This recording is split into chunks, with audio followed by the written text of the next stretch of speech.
I got so much motherfucking design on right now. Break it down, bring it back, make it clap. I got 3 old thoughts, new block, where that day. Bitches on my line, and you know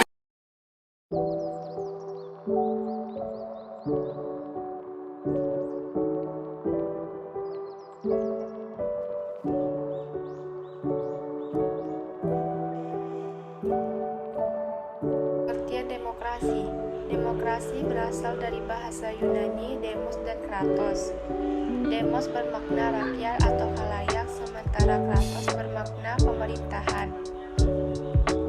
Demokrasi sebagai sistem pemerintahan yang mengizinkan dan memberikan hak kebebasan kepada warga negaranya untuk berpendapat serta turut serta dalam pengambilan keputusan di pemerintahan. Pengertian demokrasi menurut Harissochi. Demokrasi sebagai bentuk pemerintahan rakyat, karenanya dalam kekuasaan pemerintahan terdapat porsi bagi rakyat atau orang banyak untuk mengatur, mempertahankan dan melindungi dirinya dari paksaan orang lain atau badan yang bertanggung jawab memerintah. Sejarah demokrasi. Sistem demokrasi muncul pertama kali sejak zaman Yunani kuno. Pada waktu itu, dengan sistem demokrasis, maka rakyat bisa terlibat langsung dalam pengambilan keputusan. Menyangkut keberlangsungan sebuah negara, jadi seluruh perkara kenegaraan harus dibicarakan langsung dengan para rakyatnya. Demokrasi murni atau demokrasi langsung adalah sistem yang diusung di zaman tersebut. Pada zaman dulu, sistem demokrasi secara langsung memang dapat dilakukan apabila jumlah rakyat tidak sebanyak sekarang.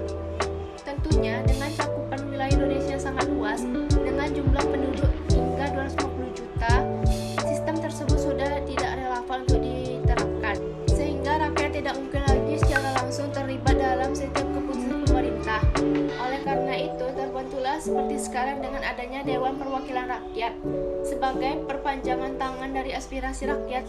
Kondisi itu muncullah istilah demokrasi perwakilan atau demokrasi tidak langsung. Prinsip-prinsip demokrasi Pancasila. Selain itu, menurut Koalisi Demokrasi memiliki prinsip-prinsip dasar yang menjadi landasannya, diantaranya yaitu yang pertama, persamaan bagi seluruh rakyat Indonesia. Persamaan bagi seluruh rakyat Indonesia dimaksudkan bahwa hak dan kewajiban yang dimiliki oleh rakyat Indonesia sama dan sejajar.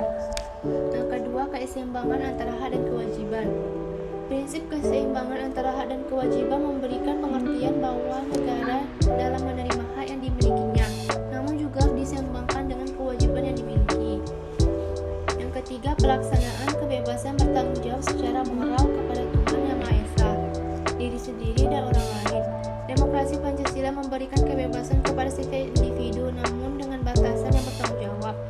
Yang dimaksud dengan kebebasan ialah kebebasan yang harus memperhatikan hak dan kewajiban dari orang lain dan diri sendiri, bahkan harus dapat dipertanggungjawabkan dengan Tuhan Yang Maha Esa dan lain sebagainya. Jenis-jenis demokrasi. Yang pertama, demokrasi langsung.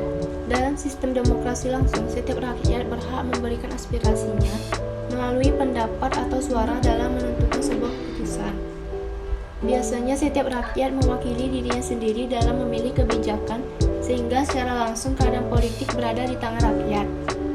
Namun, sistem demokrasi langsung jarang diterapkan di era modern. Hal ini dikarenakan kepadatan penduduk serta kurangnya minat penduduk untuk mempelajari keseluruhan permasalahan politik di negara tersebut. Yang kedua, sistem demokrasi perwakilan. Seluruh rakyat memberikan pendapatnya melalui pemilihan umum di dalam memilih wakil rakyat. Setelah terpilih, wakil rakyat tersebut mengutarakan aspirasi rakyatnya dalam mengatasi permasalahan negara.